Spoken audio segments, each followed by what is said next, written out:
सही तो आता आपण व्हिडिओ सुरुवात करूया. व्हिडिओ करा दिसतोय करा. तुमचा. गुरुर्ब्रह्मा गुरुर्विष्णू गुरुर्देवो महेश्वरः गुरुर्साक्षात् परब्रह्म तस्मै श्री गुरवे नमः. गुरुवे नमः. गुरुवे नमः. रामचरितमानस में शंकर जी और पार्वती जी की एक प्रार्थना दी हुई है. भवानी शंकरो वंदे श्रद्धा विश्वास रूपिणौ याभ्याम विना न पश्यन्ति सिद्धः स्वांतः स्थमेश्वरम. अर्थात श्रद्धा और विश्वास के स्वरूप श्री पार्वती जी और श्री शंकर जी की मैं वंदना करता हूं, जिनके बिना सिद्ध जन अपने अंतःकरण में स्थित ईश्वर को नहीं देख सकते.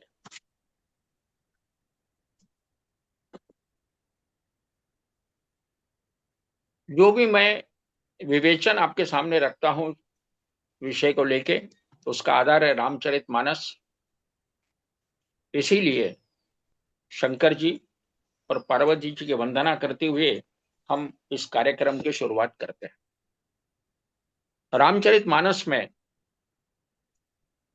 साधना की पद्धतियां दी हुई है, उसके ऊपर हम लोग बात करेंगे, मगर तत्पूर्व हमारे हर कार्यक्रम की शुरुआत हम मेडिटेशन या ध्यान से करते हैं.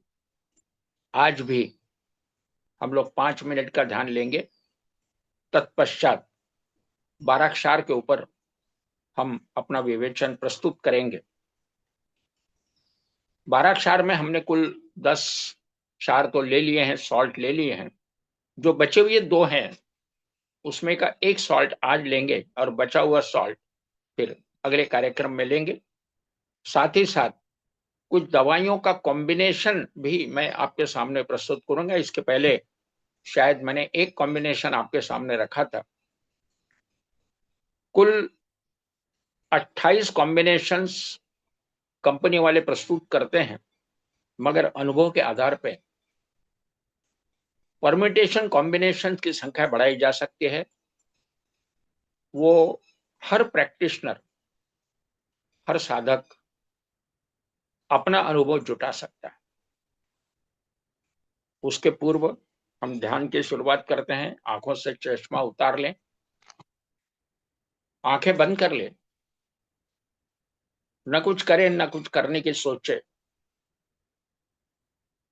किसी भगवान देवता या महाराज का या अपने गुरु का नाम ले सकते हैं, मगर नाम लेते लेते दो नाम के अंदर का अंतर जो है वो बढ़ते जाना चाहिए, और आखिरी में वह अंतर समाप्त हो जाएगा और ध्यान लग जाएगा. श्री राम.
श्री राम।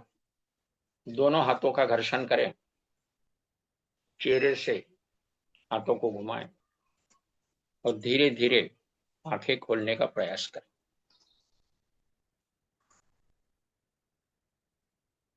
अभी जैसे मैंने जिक्र किया कि रामचरित मानस आधार से एक साधना पद्धति का विवेचन किया हुआ है। साधने के 3 सूत्र बताए गए हैं, तप, सेवा, सुमिरन। और हर बार मैं इस चीज का जिक्र करता हूं कि तप का संबंध खाना या न खाने से है, सेवा का संबंध देने से है, और सुमिरन का संबंध ईश्वर से नाता जोड़ने से। जिनकी उम्र 25 से ऊपर गई है उनको दोपहर में कच्चा, रात में पकाया, इस प्रकार से अन्न का सेवन करना चाहिए। सेवा मैंने 3 बात बताई, आय से दशांश, खाने से चतुर्थांश, और 24 घंटे में 1 घंटा निःशुल्क सेवा। और सुमिरन में मैंने कहा था कि 20-20 मिनट का 3 बार ध्यान। दोपहर में वर्किंग आवर्स होने के नाते उसके 10 मिनट सुबह उठते बराबर और 10 मिनट रात को सोने के पहले हमको ध्यान करना चाहिए। उसके बाद जो 12 पद्धति की आवश्यकता जो पड़ी है, उसका कारण है कि कोलन के अंदर क्षारों का एब्जॉर्प्शन होता है। मैंने कई बार कोलन का चित्र भी बताया। जो भी हम लोग खाना खाते हैं उसमें से सॉल्ट जो है शरीर के अंदर खींचे जाते हैं, और कुल सॉल्ट है 12। और शरीर के अलग अलग अंगों को उन सॉल्ट का सप्लाई होता है और ऑर्गन हेल्दी रहते हैं। एक गाड़ी चलाने के लिए पेट्रोल या डीजल की आवश्यकता होती है, मगर शरीर चलाने के लिए ये मानते हैं लोग कि भाई खाना खाने से शरीर चलता है, मगर सत्य वह नहीं है। सत्य वही है कि जैसे मोबाइल को चार्जर से जोड़ना पड़ता है, वैसे एक शरीर को, एक आत्मा को ईश्वरीय तत्व से जोड़ना होता है, और ईश्वरीय तत्व के माध्यम से ही यह आत्मा चार्ज होता है। और चार्ज्ड कंडीशन जो है वो करीबन 24 घंटे, वैसे चार्जिंग प्रोसेस कंटिन्यूस ऑन रहती है, मगर फिर भी यह माना गया है कि चार्जिंग प्रोसेस पूरी होने के बाद में ये उसकी डिस्चार्ज एनर्जी हमारे सभी ऑर्गन को 24 घंटा चलाने में सक्षम है।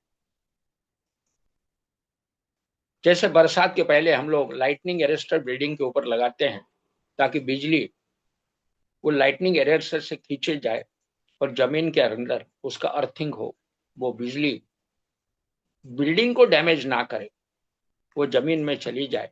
उसी प्रकार से हमारे हाथों के 10 उंगलियां, पैरों की 10 उंगलियां और नाक का ये टोक, ये शरीर के लाइटनिंग अरेस्टर्स है।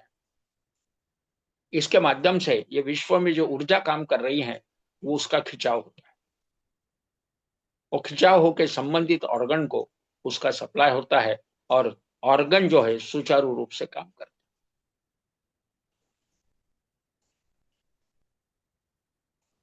सो हमारा जो मेन मकसद है, क्योंकि ये एक अलग साइंस है जिसके ऊपर मैं अगर बात करूं तो हमारा इसी में समय निकल जाएगा। तो मेन हमारा जो मकसद है कि बड़ी आंत में सॉल्ट का एब्जॉर्प्शन होना, और इसीलिए एब्सॉर्प्शन के लिए जैसे चाय की छलनी जो है वो साफ सुथरी होनी चाहिए, वैसे कोलन भी साफ सुथरा होना आवश्यक है। और इसीलिए मैं एनिमा का खास जिक्र करता हूं। सप्ताह में 1 या 2 बार का एनिमा अगर हम करें तो कोलन क्लीन रहेगा। कोलन क्लीन रहने पे एब्सॉर्प्शन अच्छा होगा। उसके बाद में मैंने तप में ये कहा कि खाना या न खाने से संबंध है। हम खाना तो खाते हैं क्योंकि हमने मान लिया है कि भाई खाना नहीं खाएंगे तो चलेंगे कैसे। खाना खाने के बाद ही शरीर चल सकता है, ये हमारा विश्वास है, और यही एक गलत धारणा है। खाने का शक्ति से कोई भी संबंध नहीं है।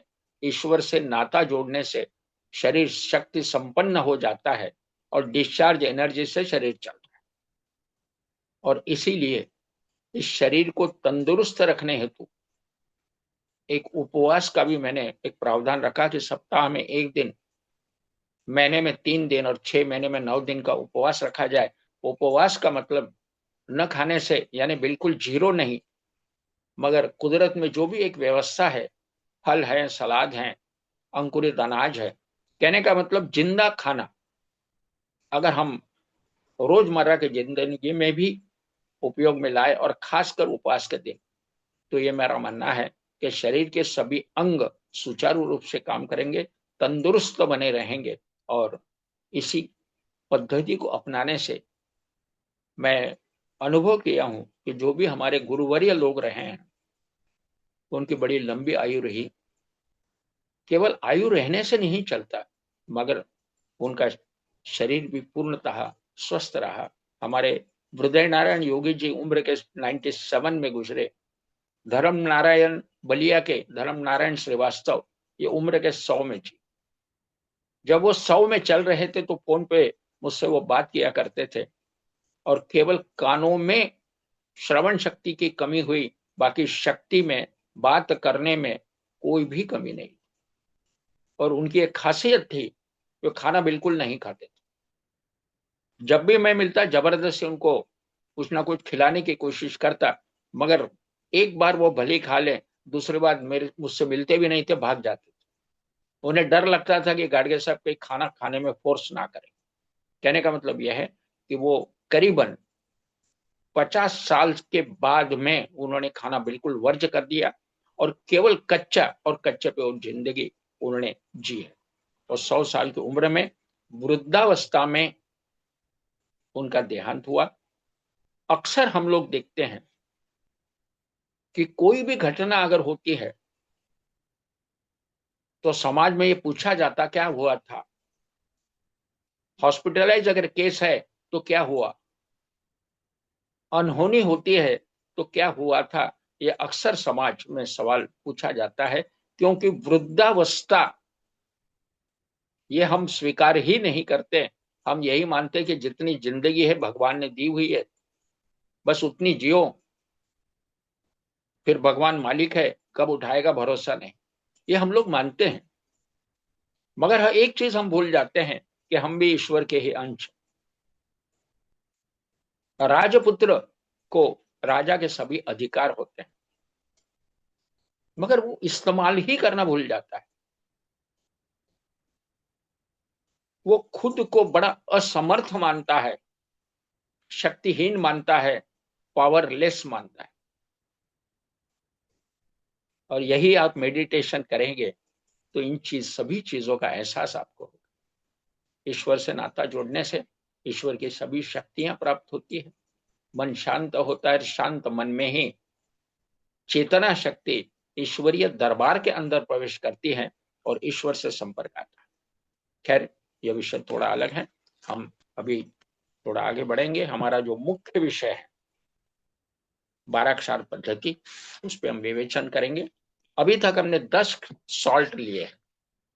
सॉल्ट की आवश्यकता क्यों पड़ी ये मैंने आपसे बताया है कि कोलन के अंदर सॉल्ट का एब्सॉर्प्शन होता है, और क्योंकि खाने में कुछ अगर कमी हो, सॉल्ट की कमी होने के कारण सॉल्ट की डेफिशिएंसी बॉडी में फॉर्म हो जाती है, और यही कारण है कि हमको संबंधित सॉल्ट की आवश्यकता पड़ती है। और ये सॉल्ट कुल 12 है, मार्केट में अवेलेबल है। सो क्यों ना हम इसका फायदा उठाएं, और इसीलिए यह सब्जेक्ट लेके मैं आगे आया हूं। ये सॉल्ट अगर हम आर्टिफिशियली, कहने का मतलब ओरली लेते हैं, तो मेरा मानना है कि सॉल्ट की कमी दूर हो सकती है। एक उदाहरण मैं अपने व्यक्तिगत जीवन का बताना चाहूंगा। करीबन 2.5 या 3 साल पूर्व अचानक मेरा ब्लड प्रेशर बढ़ गया,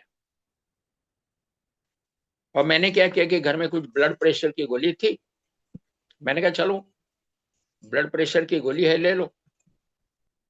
तो जब मैंने ब्लड प्रेशर नापा तो उस समय शायद वो ब्लड प्रेशर कुछ 155 160 के दरमियान कुछ होगा, और नीचे का जो है वो करीबन 95 के आसपास हो सकता है। तो मैंने क्या किया, वह गोली ले ली किसी की सलाह न लेते हुए, और यही एक बड़ी गलती मैंने कर दी। और मैं इसीलिए हमेशा एक चीज का जिक्र करता हूं, चाहे चाहे सॉल्ट कितने भी हार्मलेस हो, मगर अपने इर्द गिर्द जो लोग एक्सपर्ट्स हैं उस फील्ड के, उनसे एक बार दो बार कम से कम सलाह लेनी चाहिए, क्योंकि उनका अभ्यास और अनुभव जो भी उन्होंने अपने जीवन में प्रयोग किए हैं वह उनके पास होता है, और इसलिए सलाह लेना उचित होता है। तो मैंने वो गोली ले ली, और आश्चर्य की बात है कि मेरा ब्लड प्रेशर 200 से ऊपर गया, और नीचे का करीबन 120 या 125 चला गया, और इतना जी घबराने लगा कि पूछो नहीं। अब हम घर में क्योंकि दोनों ही रहते हैं, बच्चे बाहर रहते हैं, मैंने तुरंत रिक्शे वाले को फोन किया, रिक्शा में बैठा, डॉक्टर के पास गया। अब वो डॉक्टर भी जो है मुझे कंसल्ट करने वाला, मुझसे ना फी लेता है ना कोई पैसा चार्ज कर। उसने ईसीजी, ब्लड प्रेशर सब सब चेक किया। अंकल आपका बीपी बढ़ गया है, अपने को ईसीजी और ब्लड टेस्ट सब करना पड़ेगा। मैंने कहा जो करना है करो। उन्हें पूरा किया। हालांकि उसमें मिला कुछ तो नहीं, ये साधना 1980 चल रही है, तो मिलने वाला क्या है, कुछ मिला नहीं। मगर उन्होंने हिदायत दी कि अंकल ब्लड प्रेशर को नियंत्रित रखो। तो उसके बाद में 4-6 डॉक्टर से, मैंने मेरे परिचित डॉक्टर से सलाह मसलत की।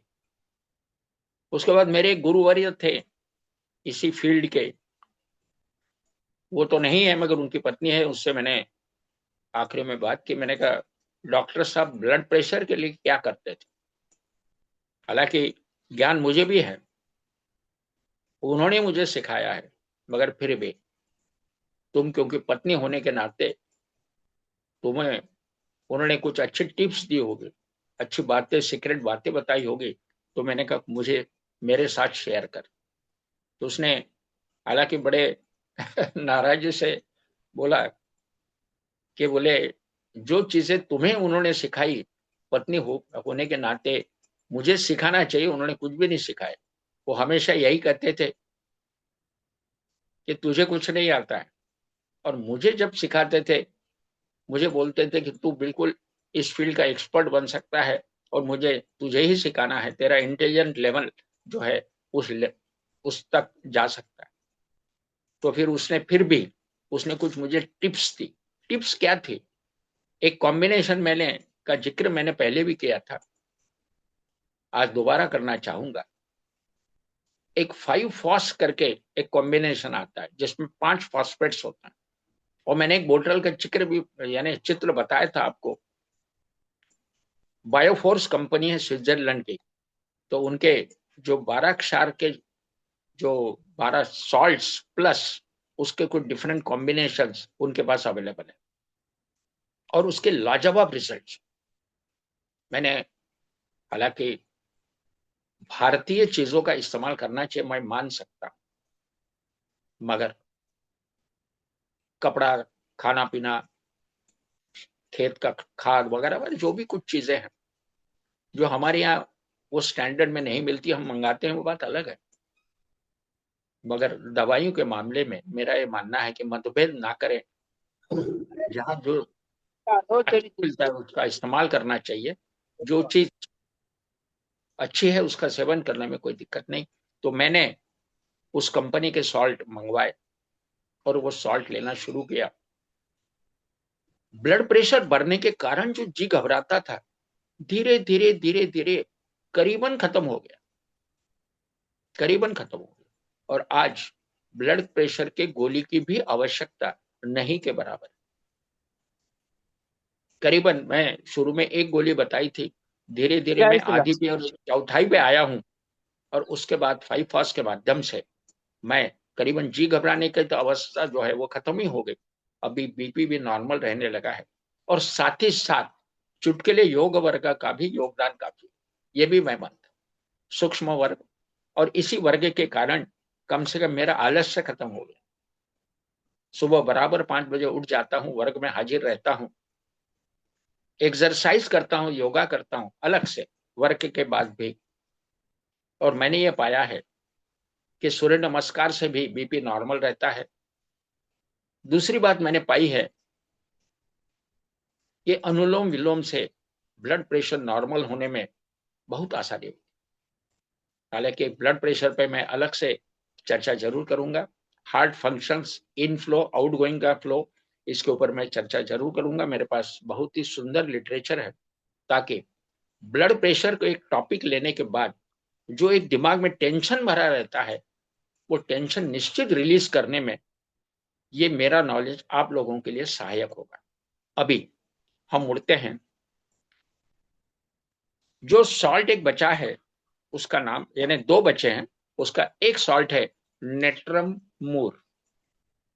उसका उसको फुल फॉर्म में बोला जाता है सोडियम क्लोराइड। ऑर्गेनिक उसका फॉर्मूला है NaCl, sodium chloride. Sodium chloride का मतलब होता है नमक।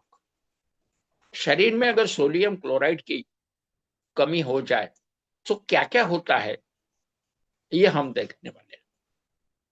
उसके बाद मैंने एक एग्जाम्पल भी प्रस्तुत किया था, वो मैं शॉर्ट में दोबारा रिपीट करूंगा, बीच में कहीं भी जैसा मौके लगे। तो अभी ये सोडियम क्लोराइड जो है, हम लोग देखते हैं कि नमक अगर ज्यादा खाया जाए तो बीपी बढ़ता है। उसमें उन्होंने जिक्र किया ही है कि ब्लड में थोड़ा थिकनेस बढ़ जाता है, ब्लड फ्लो जो है वो स्लो डाउन हो जाता है। और यही एक कारण है कि नमक अगर हम कम खाते हैं सो वो थिकनेस कम होने में मदद हो। उसके बाद में इन्होंने लिखा हुआ है कि यूरिन में सॉल्ट का प्रमाण अक्सर मिलता है। तो बात सही है। ये कहाँ कहाँ शरीर में पाया जाता है उसके बारे में उसका एक स्टार्टिंग में जिक्र रहता है। और मोटी मोटी बातें उन्होंने खास बताई है। कॉन्स्टिपेशन, क्रॉनिक डायरिया, इसके ऊपर इसका असर है। एबनॉर्मल एपेटाइट, कहने का मतलब कभी भूख लगना कभी नहीं लगना। हालांकि ये मैं शॉर्ट में बता रहा हूँ, आगे उसका स्पष्टीकरण और ज्यादा रहेगा। उसके बाद उन्होंने लिखा हुआ है thinning of the blood, slow circulation and lowered temperature, constant feeling of coldness specially down the back. कहने का मतलब यह है कि सर्कुलेशन स्लो डाउन हो जाता है, बॉडी का टेम्परेचर डाउन होता है। कहने का मतलब ऐसी अवस्था अगर पेशेंट की है तो एक नेट्रम सल्फ हम दे सकते हैं, मगर ये उसके खास लक्षण है, parallel to your symptom of your body. उसके बाद में डैंड्रफ कुछ लोगों को होता है, उसका उसके ऊपर भी इसका जिक्र उन्होंने किया हुआ है।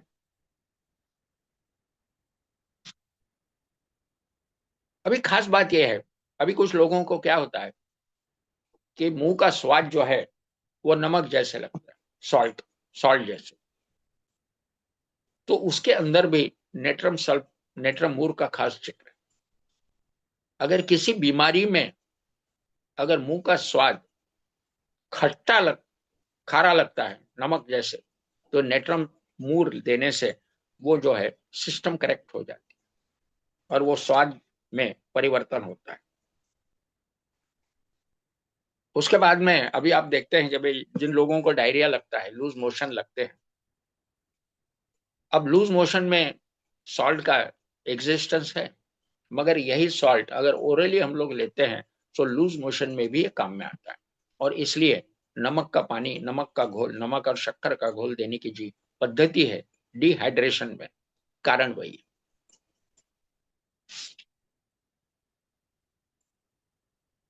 हालांकि इसमें हार्ट पे भी इन्होंने इसका असर दिया हुआ है, मगर ये हार्ट की दवा नहीं है, निश्चित याद रखें। मैंने एक नेचुरोपैथी का अध्ययन करते समय एक खास बात मैंने किताब में पढ़ी थी। अलग अलग प्रकार के पद्धति से नहाने की पद्धति क्या हो, ऐसा उन्होंने दिखा था। वो एक्सपर्ट कुछ यूरोपियन या इंग्लैंड जर्मनी का कहीं एक्सपर्ट होगा, तो उसने उसमें खास लिखा था ठंडे पानी से नहाना, गुनगुने पानी से नहाना, यानी सप्ताह में अक्सर मेजर जो पीरियड रहेगा वो ठंडे पानी के से नहाना है, मगर गर्म पानी से सप्ताह में 1 दिन नहाना है। और खास 1 दिन समुंदर के पानी से नहाना है, ऐसा उन्होंने खास जिक्र किया। और समुंदर का पानी तो मिल नहीं सकता, तो पानी में थोड़ा नमक डाल के और रगड़ के नहाने की पद्धति। अब नमक का महत्व इतना क्यों है? अभी देखिए, किसी व्यक्ति को पैरालिसिस होता है तो नमक का एक ढेला उसके हाथ में दिया जाता है, इंपॉर्टेंस तो है नमक का।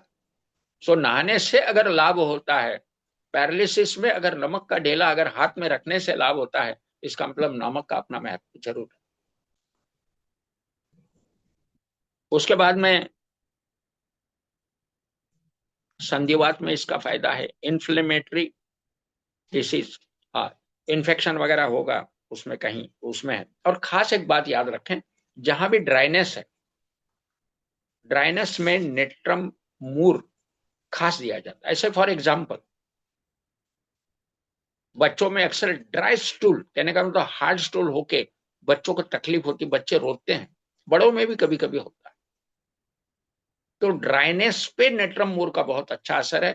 हम लोग अक्सर जहां ड्राई स्टूल है, हार्ड है, तकलीफ होती है, नेट्रम मूर की दवा हम देते हैं, उसमें लुब्रिकेशन डेवलप हो जाता है और जो हार्ड स्टूल का जो परिणाम है उससे व्यक्ति मुक्त होता है।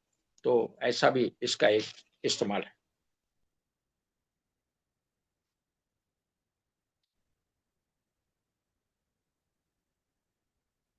अभी इसका सिस्टमेटिक अप्रोच अभी हम लोग देखेंगे। सिस्टमेटिक अप्रोच का मतलब, मैंने जैसे शुरू से भी कहा है कि जितने सॉल्ट है 12 के 12,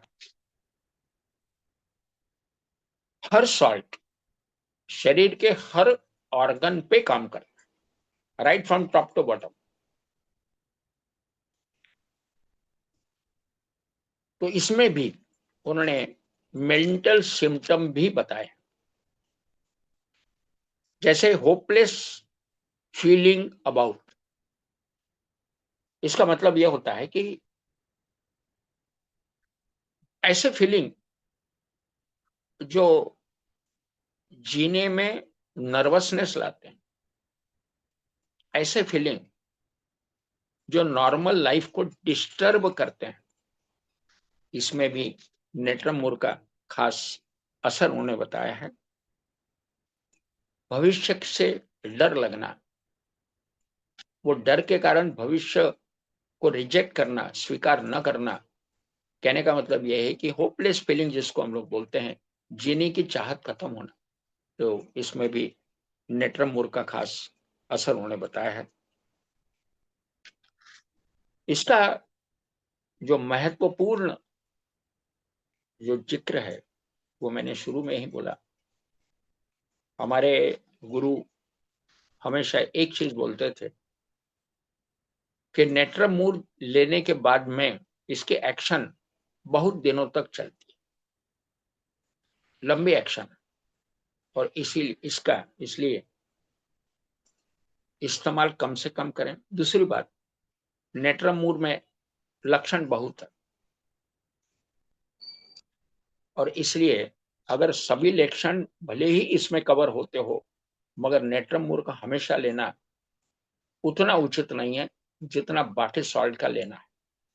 और इसलिए मैंने लास्ट टाइम भी बोला था कि कुल 12 सॉल्ट में से 8 सॉल्ट ही रोजमर्रा की जिंदगी में इस्तेमाल करें, और बचे हुए जो सॉल्ट 4 है वो आवश्यकता के अनुसार किसी की सलाह लेकर ही इस्तेमाल किए जाते हैं।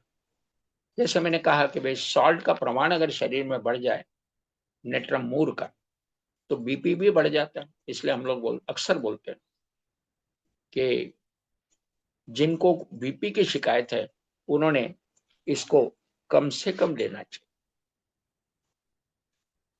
तो इसलिए इस सॉल्ट पे मैं सबसे आखिरी में इसीलिए ले रहा हूं क्योंकि इसकी आवश्यकता जहां है, जहां ड्राइनेस है, कभी कभी इसका लू लगने के ऊपर भी इस्तेमाल किया जाता है गर्मी के मौसम में, क्योंकि पसीने के माध्यम से सॉल्ट काफी निकल जाता है। तो सॉल्ट की डेफिशिएंसी बॉडी में पैदा होती है। इसलिए इसकी जैसे 6x लो पावर पे भी हमने कुछ दिन इस्तेमाल किए तो भी फायदा होता है। गर्मी के मौसम में अक्सर नेट्रम मूर का इस्तेमाल होता है। उसके बाद में हेड एंड स्काल्प, इसमें भी उन्होंने जिक्र किया है कि this is the best remedy for sunstroke. अगर सनस्ट्रोक हो जाता है, कहीं डिहाइड्रेशन होता है, लूज मोशंस वगैरह लगते हैं, तो नेट्रम मूर, जैसे कहने का मतलब नमक और शक्कर का घोल लेना आवश्यक हो जाता है और इसका बढ़िया असर मिलता है। डैंड्रफ के ऊपर भी मैंने आपको कहा था। दूसरी बात, फॉलिंग ऑफ हेयर्स, बालों का झड़ना। हालांकि बालों का झड़ने का ये दवा सॉल्ट नहीं है, मगर अगर सॉल्ट डेफिशिएंसी के कारण अगर बाल झड़ते हैं, अब ये कैसे समझा जाए, समझना कठिन है। सो इसलिए 6x पावर की दवा कुछ दिन अगर हम लेते हैं, जैसे फॉर एग्जाम्पल कुछ लोग जो है खाने में नमक ज्यादा खाते हैं, समझ जाना कि इसमें सॉल्ट की डिफिशियंसी है। सो नेट्रमूर 6x का इस्तेमाल अगर चंद दिनों तक किया तो उनका नमक खाना कम हो जाता है। सॉल्ट की डिफिशियंसी अगर हो जाती है तो भी ये सॉल्ट काम में आता है। और मैंने एक उदाहरण आपको दिया था, अभी उसका रेफरेंस अभी आ रहा है और इसीलिए मैं उस उदाहरण को दोबारा दोहराना चाहूंगा। शॉर्ट में बताऊंगा, मैंने डिटेल्स में पहले ही बता दिया।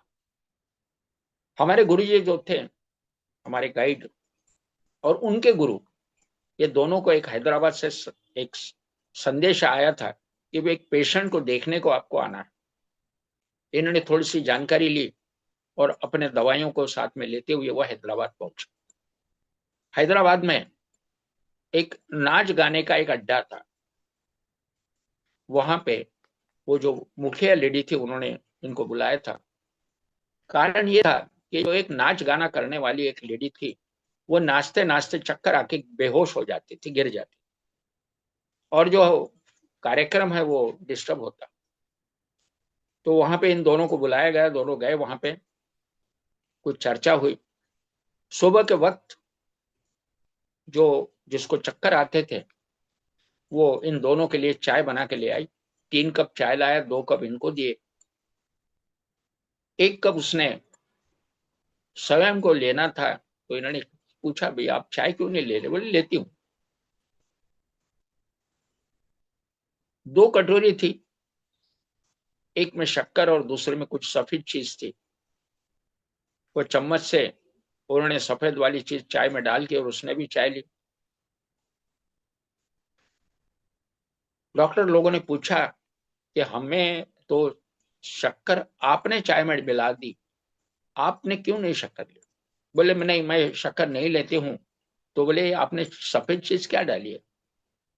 उसने कहा यह नमक है, मैं नमक चाय में लेती हूँ। तो बोले क्या कारण? बोले पता नहीं, मुझे नमक की बहुत आवश्यकता लगती है और मैं खूब नमक खाती हूँ, सीधा डायरेक्ट नमक भी खाती हूँ। कुछ बच्चे हैं, मैंने देखे हैं, बच्चे डायरेक्ट नमक खाते हैं। आप समझ जाना कि इसमें नमक की डेफिशिएंसी। ये समझ गए, आपस में चर्चा की। हमारे गुरुजी से पूछा कि भाई क्या देना चाहिए? उन्होंने अपने गुरु को कहा नेट्रम मूर देना चाहिए। तय हुआ, तुरंत 1 लाख पावर का नेट्रम मूर का एक ही डोज उस महिला को दिया गया। शाम को मुजरा हुआ, मुजरा में ये दोनों भी हाजिर थे। मुजरा पूरा हुआ, चक्कर नहीं आए, महिला नहीं गिरी, काम बन गया। फिर 1-2 दिन वो लोग रुके, ऑब्जर्वेशन लिया, उसके बाद उसको दवाई दे दी। इनको भी उन्होंने इनके चार्जेस, उनकी फीस, आने जाने का खर्चा पूरा दिया और इन लोग वापस आए। एक उदाहरण है ये। और इसीलिए रोजमर्रा की जिंदगी में हमको बच्चों के तरफ भी ख्याल रखना, बड़ों के तरफ भी ख्याल रखना है कि कहीं ये डायरेक्ट नमक तो नहीं खा रहे। कई लोग हैं चिमटी से नमक मुंह में डालते, मैंने छोटे बच्चों को भी देखा। तो समझ जाना कि नेट्रमूर 6x की आवश्यकता है।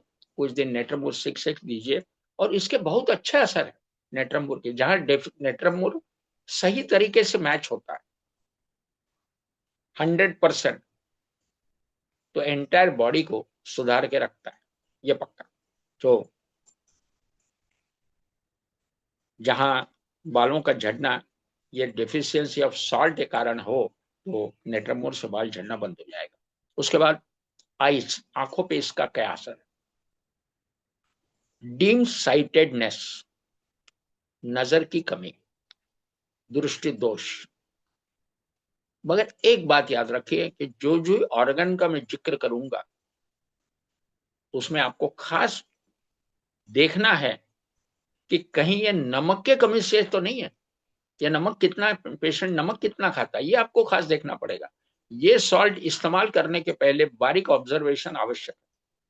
मैंने अपनी जिंदगी में शायद 1 या 2 बार ही सॉल्ट का इस्तेमाल किया, अपने लिए नहीं, अपने लिए तो कभी नहीं, मगर पेशेंट के लिए भी मैंने शायद जिंदगी में मेरे 55 साल के प्रैक्टिस में मैंने 1 या 2 बार ही नेट्रमोर इस्तेमाल, जरूरत नहीं पड़ी। क्योंकि डेफिशिएंसी, अब लूज मोशन डायरिया ये तो आवश्यक, ये तो एक कंडीशन हो गई, वहां तो लगता ही है, उसमें कोई बात नहीं। मगर फिर भी जहां तक कोशिश रहे कि लक्षण पूर्णतः मैच हो, खास नेट्रमोर के बारे में मैं जिक्र करूंगा, उसके बाद फिर आगे का सॉल्ट मैं लेने वाला हूं। तो अ, हरिओम दादा, हरिओम। हरिओम। हरिओम दादा। थोड़ा सा मैं डिस्टर्ब करना चाहता हूँ। अब बोला बोला। हम सॉल्ट के बारे में बता रहे हैं। तो देखो, जी। दो दो प्रकार के सॉल्ट रहते हैं, सोडियम पोटेशियम। हम्म। हाँ आपके हाँ इसमें भी सोडियम वगैरह आया, तो ये हमारे हाँ ब्रेन से, स्नायु से वगैरह बहुत इम्पोर्टेंट है, हार्ट से वगैरह। हाँ। और थोड़ा सा आप वो इसका डिफरेंस बता देंगे, सोडियम पोटेशियम और हमारा सादा नमक है और सेंधा नमक है। तो थोड़ा सा लोगों को समझने में जरा अ, अच्छा लगेगा, ऐसा मुझे लगता है। कोई बात सॉरी, कोई बात मैंने कोई डिस्टर्ब बात किया। कोई बात कोई बात कोई बात, पक्का। अभी ये मैंने थोड़ा सा आंखों का एक बार देख लिया, तो मैं आपको सॉल्ट के संबंध में भी थोड़ी सी जानकारी देना चाहूँ। अभी मैंने जैसे बोला था कि ड्राइनेस में नेट्रमूर का काम होता है, सनस्ट्रोक में भी नेट्रमूर इस्तेमाल किया जाता है। कभी कभी क्या होता है कि बच्चे आंखें मसलते हैं, ऐसे ड्राइनेस, खुजली होती है, तो ऐसे में भी, या जैसे आंखों में बर्निंग होना, रेडनेस लगना, ये भी इसमें नेट्रमूर में अक्सर देखा जाता है। अभी जैसे दादा ने अभी बोला सॉल्ट के संबंध में, देखिए सॉल्ट का संबंध में मैंने, जैसे हम लोग अक्सर घर में 3 प्रकार के सॉल्ट इस्तेमाल करते हैं। एक तो सफेद नमक, अक्सर हम लोग टाटा नमक बोलते हैं, टाटा नमक के नाम से पहचाना जाता है। और दूसरा एक नमक है सेंधा नमक, जो अक्सर हम लोग उपवास में इस्तेमाल करते हैं। और तीसरा है काला नमक। अगर नमक के डिफरेंस अगर हम देखें तो इसके गुणधर्म में फर्क पड़ता है। ऐसे मैंने कुछ परिवार देखे कि जिनके अंदर घर में ब्लड प्रेशर के मरीज हैं, ब्लड प्रेशर के मरीज हैं, और कई परिवारों ने सफेद नमक खाना बंद कर दिया। सफेद नमक में खारापन ज्यादा होता है, खट्टा ज्यादा लगता है, खारा जिसको हम लोग बोलेंगे, सॉल्टी। और इसका असर ब्लड प्रेशर बढ़ने में ज्यादा है, और इसलिए डॉक्टर बोलते हैं कि भाई आप नमक कम खाओ। मैंने शुरू में ही जिक्र किया उस चीज का। सो इसलिए सफेद नमक कुछ परिवारों ने त्याज्य किया है, और उसके जगह पे सेंधा नमक वो इस्तेमाल करते हैं। सेंधा नमक से ब्लड प्रेशर नॉर्मल रहने में मदद होती है, ब्लड प्रेशर बढ़ाता नहीं है। पहले जमाने में यह था कि सेंधा नमक अगर मार्केट से लाना है तो एक पत्थर मिलता था, स्टोन, और उसको कूट के हमारी माता जी पाउडर बनाती थी। अब वो मेहनत भी महिलाओं की खत्म हो गई, अभी जरूरत ही नहीं है। आपको किलो से सेंधा नमक मार्केट में मिल जाता है, किलो से। और कई परिवारों में मैंने देखा है 1 किलो 2 किलो जो भी उनको नमक लगता है वो ले आते हैं, और हर सब्जी में, हर चीज में केवल और केवल सेंधा नमक इस्तेमाल करते हैं। पहले जमाने में उपवास में सेंधा नमक का प्रावधान था, इस्तेमाल किया जाता था, मगर आज सेहत अच्छी रहने हेतु सेंधा नमक इस्तेमाल करना आवश्यक है। तीसरा जो नमक है वो है काला नमक। काला नमक उपवास में इस्तेमाल नहीं होता। सेंधा नमक और काला नमक ये दोनों भी नमक के पहाड़ रहते हैं, हिल्स, वहां से नमक निकाला जाता है। एक चीज हमेशा याद रखिए, क्योंकि वो सॉल्ट हमेशा पत्थर से निकाला जाता है, वो इजीली एब्जॉर्ब नहीं होता। टेस्ट में जो है वो खारापन लगता है, इजीली एब्जॉर्ब नहीं होता है। इसके प्रमाण में सब्जी, दाल या जिसमें भी आपको डालना है उसका अगर आप इस्तेमाल करें तो औषधि गुणधर्म उसमें है। सेंधा नमक का ढेला पैरालिटिक पेशेंट के हाथ में दिया जाता है, वो शरीर में सॉल्ट एब्जॉर्ब होता है, उसका भी उसमें असर, और बीपी नॉर्मल करता है, ये तो मैंने शुरू में आपको बोला। और इसीलिए सफेद नमक के जगह सेंधा नमक इस्तेमाल करना औषधि गुणधर्म के साथ होने से शरीर को फायदा पहुंचा। और तीसरा जो काला नमक, ये उपवास में इस्तेमाल नहीं होता, डेली खाने में इस्तेमाल नहीं होता है, क्योंकि इसमें गैस फॉर्मेशन की टेंडेंसी, गैस बनाता, और इसीलिए हम लोग जो पानी पूरी वगैरह खाते हैं उसमें वो पानी के अंदर ये काला नमक डाला जाता है। सो काला नमक रोजाना इस्तेमाल करने की आवश्यकता नहीं है, ये एक चेंज ऑफ टेस्ट के तौर पे उसको इस्तेमाल करने में कोई दिक्कत नहीं। तो ये तीनों सॉल्ट में ये इसमें फर्क आता है। और बाकी जैसे पोटेशियम वगैरह जो बातें हैं, मैंने इसके पहले सॉल्ट में इस्तेमाल की है। और इसके बाद जो भी हम कॉम्बिनेशन लेंगे, उस कॉम्बिनेशन को लेते समय एक मान के चलिए कि भाई एक 3 सॉल्ट कहीं मिक्सचर में मिक्स किए हुए हैं, तो हर सॉल्ट का गुण मैं आपको बताऊं, उसको हम अगली बार जो बचा हुआ सॉल्ट है वो लेंगे, और उसके बाद साथ ही साथ फिर हम कॉम्बिनेशन के ऊपर भी इंट्रोडक्शन देंगे, जो रोजमर्रा के जिंदगी में आपको काफी फायदेमंद है, जिसमें कॉम्बिनेशन रेडीमेड भी मिलती है, कुछ घर में बनाए भी जाते हैं। तो एक बार हमने कॉम्बिनेशन अगर बना के रखा, तो मेरा ये मानना है कि आपको बार बार बनाने की जरूरत नहीं पड़ती। एक बार बना लिया, मार्केट से लाने की आवश्यकता नहीं, क्योंकि जब मार्केट से लाते हैं तो उसकी कॉस्ट थोड़ी ज्यादा रहती है। घर में बनाते हैं तो निश्चित है काफी सस्ता पड़ता है। तो उसका मैं अगले लेक्चर में, जो आखिरी का 12वां सॉल्ट खत्म हो जाएगा, सिलिका नाम का सॉल्ट है, उसको खत्म करने के बाद में फिर हम कॉम्बिनेशन की तरफ दौड़ेंगे। आज मैंने एक 5 फास्ट का कॉम्बिनेशन का जिक्र किया था, जो बीपी भी नॉर्मल रखता है, जी घबराने की अवस्था भी खत्म कर देता है, हेमोग्लोबिन को बढ़ाता है, एनर्जी लेवल को बढ़ाता है। तो ये मैंने इसके पहले भी इंट्रोडक्शन दिया था, दोबारा हम लोग रिपीट करेंगे क्योंकि आवश्यक कॉम्बिनेशन है। अभी उसके आगे हम लोग बढ़ते हैं।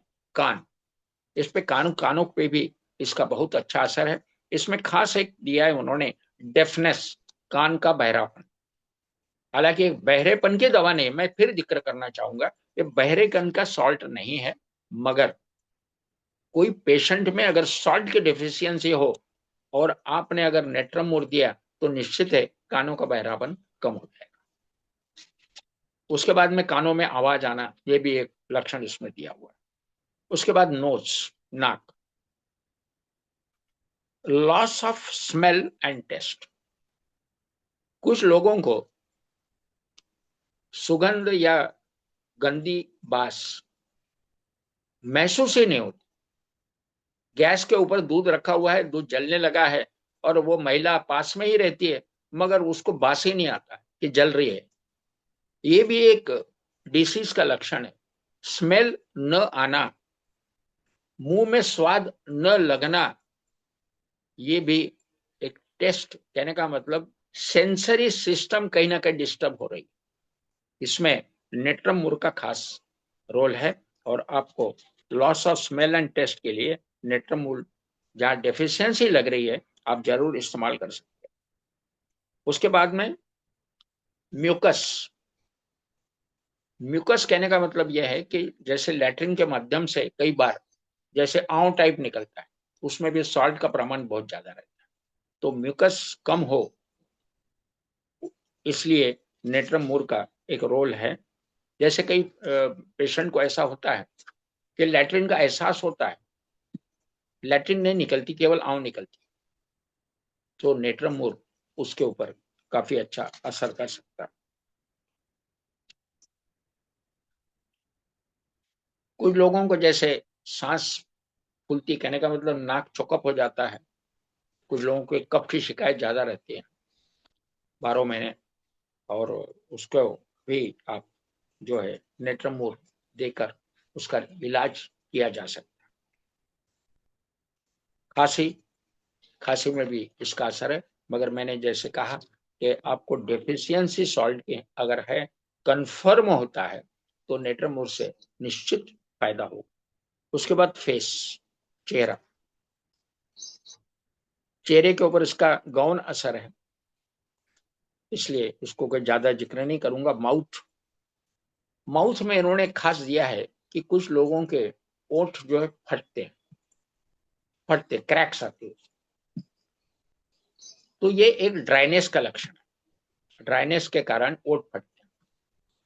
और इसलिए आप एक देखिए, कई बार अक्सर कोकोनट ऑयल कुछ लोग लगाते हैं, उसके बाद में महिलाएं अक्सर रेडीमेड कुछ ट्यूब्स मिलती है मार्केट में, उसका भी ओठों को लगाने में इस्तेमाल करते हैं।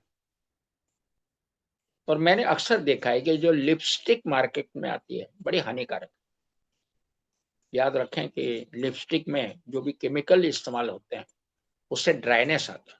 मैंने कई लेडीज और कई लड़कियों में देखा है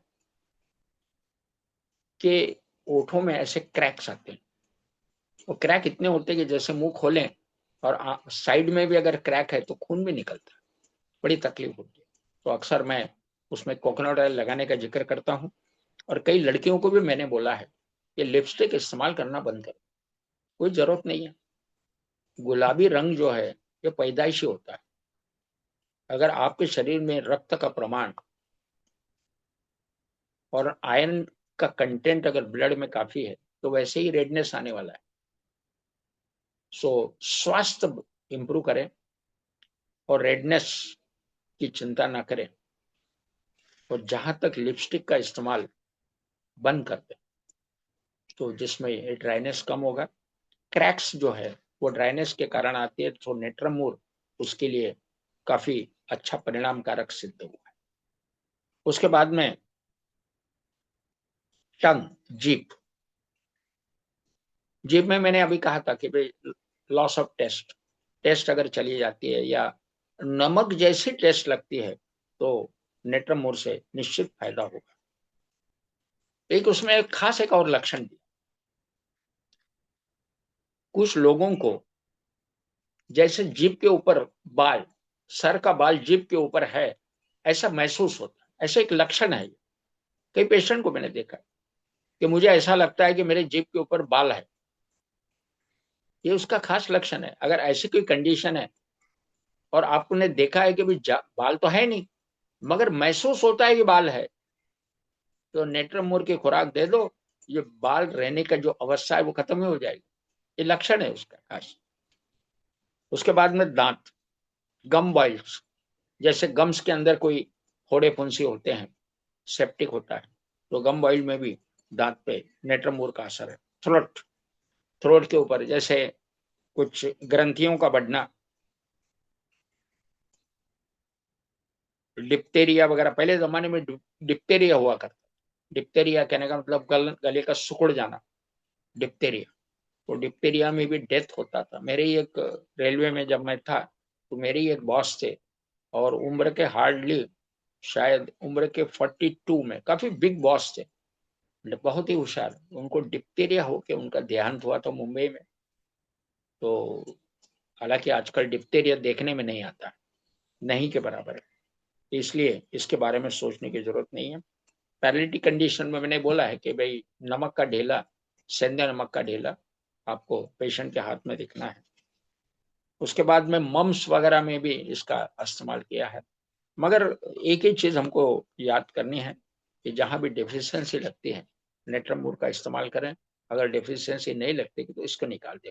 क्योंकि अगर मम्स हुए हैं तो बुखार आता है, चक्कर आता है, कमजोरी लगती है। तो इसमें बाकी जो मैंने शुरू में जिक्र किया, फेरमफास है, काली मूर है, कलकिरिया फॉस है, ये जो सॉल्ट है इसका अच्छा रोल है। तो हम आगे बढ़ेंगे गैस्ट्रिक सिम्टम्स में भी। अभी जैसे प्यास बहुत लगना वगैरह ऐसे कुछ ही कफ खांसी, इसके ऊपर भी उन्होंने जिक्र किया। मगर हालांकि ये बेसिक हमको देखना है कि नमक की कमी हो तो ही इसका सोचना है, वरना नहीं। एब्डोमिनल स्टूल, इसके बारे में मैंने बोला था कि जैसे पाइल्स की शिकायत है, हेमोराइडल हेमोराइड्स, तो इस कंडीशन में स्टूल हार्ड होती है, जख्म पैदा होती है, और हेमोराइड में सूजन आने के कारण ब्लीडिंग की संभावना बढ़ जाती है। तो ऐसे इसमें हार्डनेस को कम हो, ड्राइनेस को कम हो, स्टूल नॉर्मल रहे, इसके लिए नेट्रमूल का अच्छा असर है। डायरिया, लूज मोशन, कॉन्स्टिपेशन, इसमें मैंने डायरिया में पहले बोला है कि हम नमक और शक्कर का घोल दिया जाता है। उसके बाद यूरिनरी ऑर्गन, इसमें एक खास उन्होंने दिया कि कुछ लोगों को जैसे निकर वगैरह पहनते तो अंदर पसीना या बंद रहने के कारण, जिसको सफोकेशन हम लोग बोलते हैं, तो एक ड्राइनेस कंडीशन आती है, इचिंग बढ़ता है, इचिंग आता है। तो ऐसे समय भी आप इसका इस्तेमाल कर सकते हैं। उसके बाद में catarrh of bladder with characteristic discharge, तो ब्लैडर जो पेशाब की जो थैली है उसमें भी इन्फेक्शन टाइप लगता है, तो उसमें भी इसका अच्छा असर दिया हुआ है। कभी कभी पेशाब के मार्ग में पेन्स आते हैं, उसमें भी इन्होंने दिया है। उसके बाद में काफी बाकी चीजें जो हैं वो लेडीज में भी ड्राइनेस की संभावना रहती है, कई लेडीज में ड्राइनेस, खुजली की शिकायत होती है, सो नेट्रमोर उसके लिए काफी अच्छा असर करता है। उसके बाद में कई प्रेग्नेंट लेडीज में भी थोड़ा सा नमक खाने का ज्यादा इच्छा होती है, तो ऐसे समय नेट्रमोर लेने में कोई दिक्कत नहीं है। लो पावर में 6x में देने में कोई दिक्कत नहीं। उसके बाद में रेस्पिरेटरी सिस्टम, इसमें एक जैसे मैंने एक बार बोला था कि इनवॉलेंटरी यूरिनेशन, जैसे बच्चों में बिस्तर में सू करने के, मैंने एक जिक्र भी आपको किया था कि एक 22 साल की इंदौर की लड़की, उसको भी एक आदत थी। तो हालांकि उसको मैंने कालीफॉस नाम का जो सॉल्ट है उसका इस्तेमाल करके, और एक बेलाडोना करके होम्योपैथिक ड्रग है, उसका इस्तेमाल करके वो टेंडेंसी मैंने खत्म करा दी। मगर ये नेट्रम मूर में उसका खास जिक्र है कि इनवॉलेंटरी यूरिनेशन, कहने का मतलब को पता ही नहीं चलता कि यूरिनेशन हो गया, तो ऐसे इसमें नेट्रम मूर इस्तेमाल किया जाता है। सर्कुलेटरी ऑर्गन, जो भी सर्कुलेशन सिस्टम में होता है, वो सर्कुलेटरी सिस्टम में इस नेट्रमूर का विशेष प्रावधान है। उसके बाद में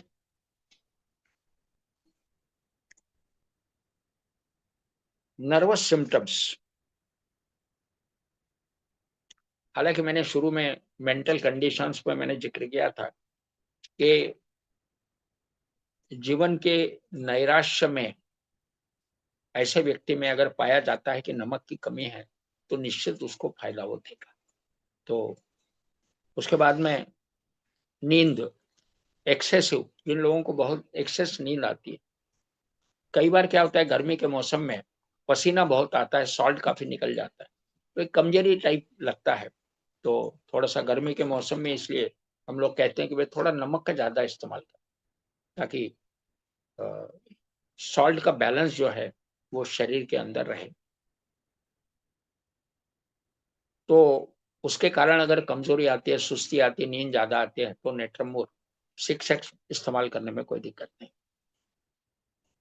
कई बार होता है कि नींद तो पूरी होती है मगर तरोताजा नहीं लगता, सो नेट्रमूर की अगर कमी हो तो इस्तेमाल करने में कोई दिक्कत नहीं। उसके बाद में बुखार में भी कई बार होता है कि मुंह का स्वाद खारा लगता है, तो ऐसे समय नेट्रमूर, हालांकि नेट्रमूर उसकी बुखार की दवा नहीं है, बाकी मैंने जैसे फेरमपास, कालीमूर, काली सल्फ, कलकेरिया सल्फ वगैरह इन चीजों का जो जिक्र किया है उसको हमको इस्तेमाल करना है। और नेत्रमूर की अगर कमी हो, जैसे स्वाद में खरापन लगता है, तो कोई दिक्कत नहीं।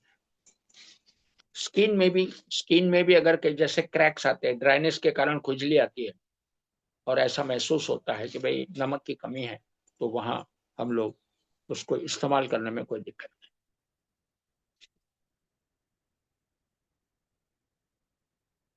तो ये मोटी मोटी बातें हमने आज नेत्रमूर के माध्यम से देखी है।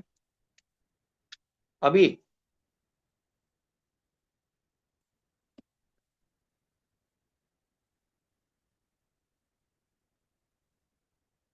कुछ कॉम्बिनेशंस का मैंने जिक्र किया था कि ये सॉल्ट के बाद में कुछ कॉम्बिनेशन का हम जिक्र करेंगे।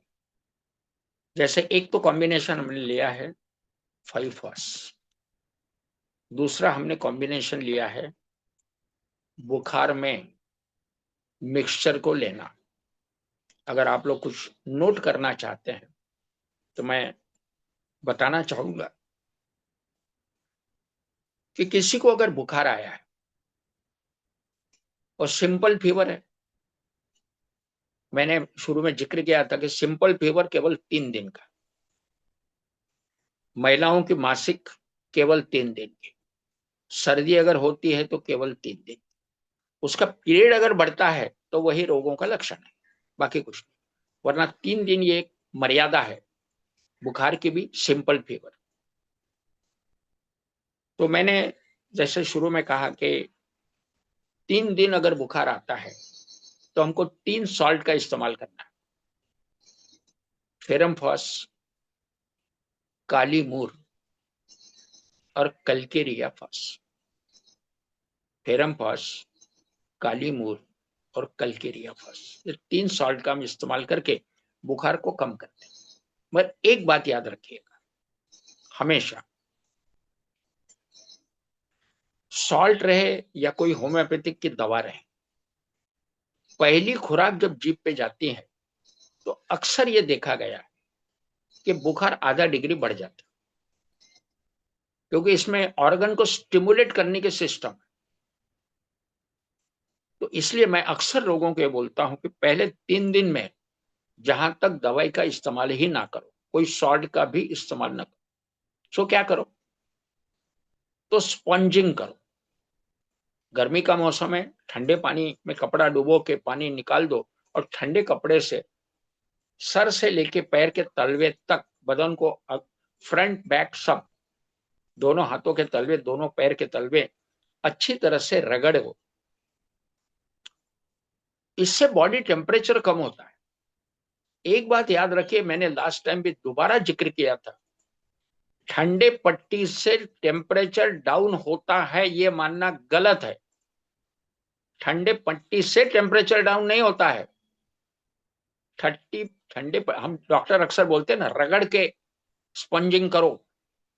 रगड़ के स्पंजिंग करने से स्किन के पोर्स ओपन होते हैं। स्किन के पोर्स ओपन होने के बाद में अंदर से जो टॉक्सिन्स है, बुखार के जो टॉक्सिन्स है, वो बाहर फेंके जाते हैं, पेशाब के माध्यम के, स्टूल के माध्यम से, पसीने के माध्यम से, कफ के माध्यम से। ये बॉडी, जैसे मैंने 4 आउटलेट्स का जिक्र किया था, जो बॉडी के अंदर से टॉक्सिन स्किन के माध्यम से, मैंने शुरू में कहा था कि 1/3 impurities are eliminated through skin and remaining 2/3 through other outlets, यानी बचे हुए 3। तो स्किन बड़ी इंपॉर्टेंट है। रगड़ के स्पॉन्जिंग करिए, स्किन के पोर्स ओपन होंगे, उसके अंदर से टॉक्सिन बाहर फेंके जाएंगे और टेम्परेचर डाउन होगा। ये उसका खास है। देखिए, कारण के बिना कोई भी अप्रोच गलत है। मैं जिंदगी में कभी भी किसी ने कहा कि पूर्व इधर है तो मैंने कभी विश्वास नहीं किया, जब तक सूरज को उगते हुए ना देखूं।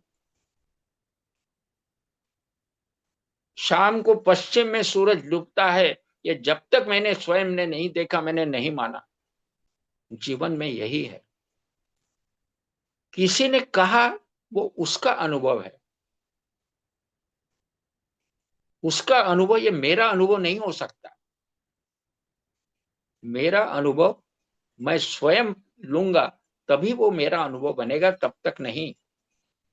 और इसीलिए मैं दोबारा बताना चाहूंगा कि गर्मी के मौसम में ठंडे पानी से स्पंजिंग, ठंडे का मतलब बर्फ का मत मानिएगा,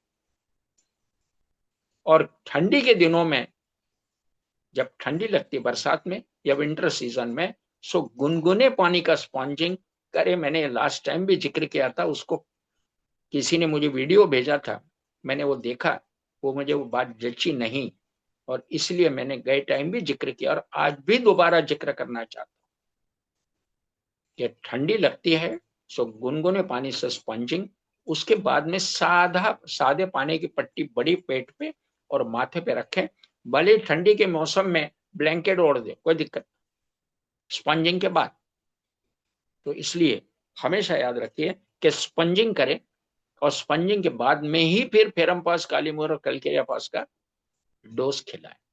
और जहां तक कोशिश करो, अब बच्चे हैं, छोटे हैं, सहन नहीं कर सकते, ठीक है, थोड़ा साल्ट का सपोर्ट करो। मुझे भी करना पड़ता है मेरे पोतों के लिए। बच्चों के फोन आते हैं कि पिताजी वो बहुत रो रहा है, सर्दी हो रही है, बहुत रो रहा है। मैं बोलता हूँ बेटा जहां तक कोशिश करो दवाई मत दो। अगर नहीं, वो मानता ही नहीं है, रात पूरी हमारी चली गई, तो मैं थोड़ा सा हेल्प करता हूँ कि एक काम करो, 6x में उसको सॉल्ट दे, उसको राहत मिलती। राहत ही इंपॉर्टेंट, रोग तो जाना ही है, रोग आएगा तो जाएगा, भाई आने की प्रक्रिया हमारे जिंदगी में चल रही है, तो जाने की भी तो प्रक्रिया है ना। तो इसलिए लो पावर में उसको इस्तेमाल करें। बच्चों के संबंध में कोई दिक्कत नहीं, मगर स्पंजिंग पहले और उसके बाद में सॉल्ट का इस्तेमाल। जो पहला फेरमपास बुखार कम करेगा, काली मूर वो भी बुखार करने में सहायक है, कम करने में। और तीसरा है कलकेरिया फॉस, कलकेरिया फॉस भी बुखार कम करता है। दूसरी खासियत बात है कि कलकेरिया फॉस में कैल्शियम है, और कैल्शियम जो है बॉडी बॉडी को ताकत देता है। जो बीच वाला काली मूर है, मैंने कहा उसके अंदर, बॉडी के अंदर इन्फेक्शन को भी हटाएगा, उसके अंदर कहीं अंदर में सूजन हो, लाली हो, उसको भी कम करेगा। फेरमफास काली मूर सूजन, लाली, इसको कम करने में सहायक है। कलकेरिया फॉस में बुखार का तो लक्षण है, साथ में एनर्जी गिविंग है, और डाइजेस्टिव सिस्टम को एनहांस करता है, बढ़ाता है। तो इसलिए फेरमफास कालीमूर, कलकेरिया फॉस, 6x, 6x में सफेद गोलियां आती है, 2-2 4-4 गोली 5-5 मिनट गैप से भी लिया जा सकता है। वरना कई लोगों के लिए, मैं छोटे बच्चों के लिए, अभी जैसे 6 महीने का बच्चा है, 1 साल का बच्चा है, निगलने में दिक्कत होती है, तो तीनों सॉल्ट को, जैसे वो राजस्थान में मिलता है ना, पत्थर का खलबत्ता, या जो हिंदी में मुझे करेक्ट वर्ड याद नहीं आ रहा है, तो उसको थोड़ा कूट के पाउडर बना के एक बोतल में बना के रख लो, और 1 चम्मच से 1/4 चम्मच में भी डाल दो, या पानी में या दूध में मिला लो, कोई दिक्कत नहीं। या फलों के रसों में मिलाया जाता है, फलों के रसों में मिला सकते हैं, और उसको पिला दो। और अक्सर बुखार में फलों के रस चलते हैं, जो खट्टे नहीं है, मीठे हैं। सो फलों का रस, सब्जियों का रस, या सब्जियों का गुनगुना सूप, इसका बाद भी बुखार में इस्तेमाल किया जा सकता है। उसमें सॉल्ट घोल दीजिए और पिला दीजिए, देखिए थोड़ी देर में बुखार कम हो जाएगा। मगर पहले यही स्पंजिंग, उसके बाद में सॉल्ट। और तीसरा जो है, मैंने कहा ना, सेवा, सेवा का सिद्धांत। हमारे यहाँ 2 डिब्बे हैं, एक भगवान का डिब्बा, आय से दशांश उसमें जाता है, प्रैक्टिस से दशांश उसमें जाता है। और दूसरा, आपातकालीन परिस्थिति के लिए भगवान को याद करके एक डिब्बा बना के रखा हुआ है। पोते को बुखार आया, भगवान के डिब्बे में डाल दिया, भगवान को डॉक्टर मान लिया, क्रिया वहां हो जाती है अपने आप। कहने का मतलब है कि भगवान को याद करें, प्रायोरिटी भगवान को दीजिए, भगवान ही सहायक है, दूसरा कोई नहीं। सबसे आखिरी में डॉक्टर भी यही कहता है, भगवान को याद करो, आपके कुल देवता को याद करो। डॉक्टर को भी जब भगवान का सहारा लगता है, तो हमें क्यों नहीं? हम तो बड़े सामान्य व्यक्ति हैं। सो भगवान की श्रद्धा कम ना करें। कोई भी आपातकालीन परिस्थिति में भगवान का डिब्बा, आपातकालीन परिस्थिति का डिब्बा इस्तेमाल करें। और फिर वो जो भी इकट्ठा होता है, किसी मंदिर में, किसी गुरुवर्य का कुछ संस्थान हो, कहाँ जहां भी आप जाते हैं, विश्वास आपका है, वो पेटी में डाल दो, कोई रसीद की जरूरत नहीं, कुछ नहीं कुछ, हमको नाम थोड़ी कमाना। कहने का मतलब देने से मिलता है, प्रिंसिपल देने से मिलता है। जगह खाली होती है तो जगह निसर्ग के माध्यम से भर जाती है, इस सूत्र को याद रखिए। तो ये कॉम्बिनेशन 3 सॉल्ट का। उसके बाद थोड़ा सा उसमें एडिशन कैसे करना पड़ता है ये भी मैं थोड़ा जिक्र करूंगा। कई बार क्या होता है कि कहीं ऐसे गठान आ जाते शरीर में, जैसे मान के चलिए कि अंगूठे को लग गया तो जांग में गठान आ गए। अब गठान किस चीज से कम होती है? मैंने शुरू में एक पहला सॉल्ट लिया था कल्केरिया फ्लोर, उसमें गठान का जिक्र मैंने किया। तो इस टाइप के अगर गठान हो कहीं और उसके कारण बुखार आया हो तो एपी केएमसीपी पेरमपास कालीमूर कल्केरिया पास तो है ही, साथ में गठान के कारण होने के कारण कल्केरिया फ्लोर जोड़ दिया। सो Calcarea floor plus AP KMC, ठीक। सो गठान भी कम हुई, बुखार भी कम हो गया। उसके बाद में एक एडिशन और कर, बदन में दर्द हो रहा है, बदन टूटता है, जॉइंट में मस्कुलर पेन्स, माथे में दर्द, ये सब हो रहा है और गठान हुई तो गठान में भी दर्द है। तो ऐसे समय उसको एक और जोड़ दिया, मैग्नीशियम फॉस्फेरिकम, मैक फॉस। मैंने शुरू में कहा था मैकफॉस, उसको हमने जोड़ दिया तो सभी चीजें सही ढंग से काम करने लगी। अब रात में पेशेंट को कई बार नींद नहीं आती। अब नींद नहीं आती तो नींद आने के लिए क्या किया जाए? तो हम लोग अक्सर बोलते हैं कि तलवे की मालिश, माथे की मालिश तेल से करिए, थोड़ा तेल, ज्यादा नहीं, क्योंकि बुखार है ना, तो ये सीन के पोर्स चौकअप नहीं होने चाहिए, बंद नहीं होने चाहिए। या अगर उसको तेल का इस्तेमाल भी नहीं किया और केवल हमने मसाज ऐसे किया तो भी चलता है, कोई दिक्कत नहीं। और नींद नहीं आती तो तलवे, हाथ के तलवे, पैर के तलवे और माथा, इसका थोड़ा उंगलियों से भी मसाज किया तो भी कोई दिक्कत नहीं। और बाद में क्या देना है? कालीफॉस नाम का सॉल्ट देना है, जो ब्रेन टॉनिक है, कालीफॉस। तो उसके एक रात को सोते समय एक हाथ खुराक दे तो पेशेंट को बढ़िया नींद आएगी। हालांकि मैं यही कहना चाहूंगा कि जरूरत है तो, वरना आवश्यक नहीं। पेशेंट वैसे ही सुस्त पड़ा है तो क्या जरूरत, कोई आवश्यक। तो बुखार कम करना ये प्रायोरिटी है। और इस प्रकार से हम इसके कॉम्बिनेशन अनुभव के आधार पर बनाए। रेडीमेड मिलते हैं मगर वो रोग के नाम पे मिलते हैं। होम्योपैथिक में या 12 पद्धति में रोगों का नाम नहीं है, केवल लक्षण है, और लक्षण के आधार पर सॉल्ट बदल जाते हैं। तो ये चीज हमको याद करनी है। तो ये एक कॉम्बिनेशन हो गया। उसके बाद में 5 फास्ट का भी मैंने जिक्र, 5 फास्ट में 5 फास्फेट्स है। मैंने 5 फास्फेट का जिक्र किया था, पहला फेरम फास, मैकफास, नेट्रम फास, कैलकेरिया फास, और एक सॉल्ट और मैंने बताया था।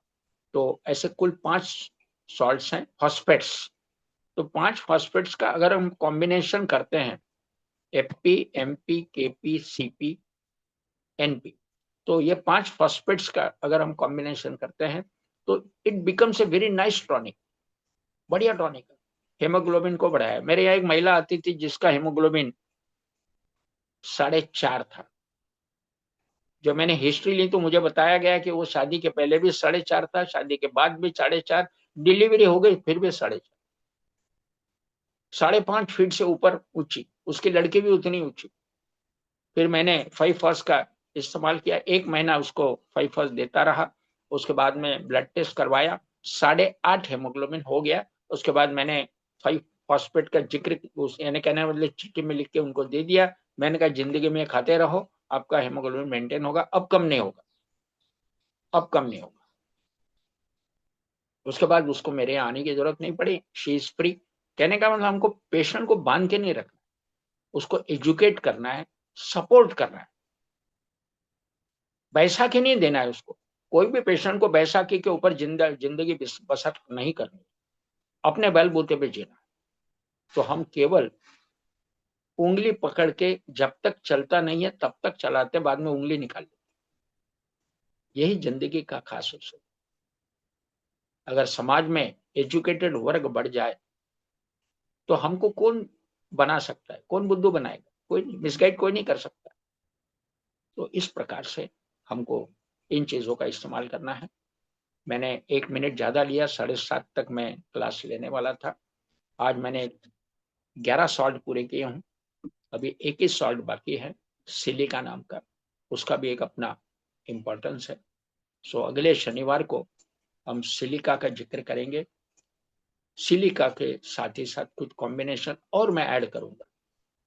उसके बाद में फिर भविष्य में मैंने एक लिस्ट बना के रामकृष्ण दादा को भेजी हूँ कि मैं क्लास में क्या क्या देने वाला।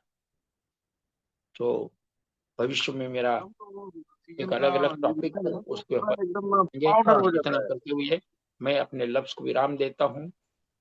सर्वे सुखनः सन्तु, सर्वे सन्तु निरामय। दुनिया के हर व्यक्ति सुखी हो, संपन्न हो, स्वस्थ हो, इसी कामना के साथ हरिओम, हरिओम, हरिओम।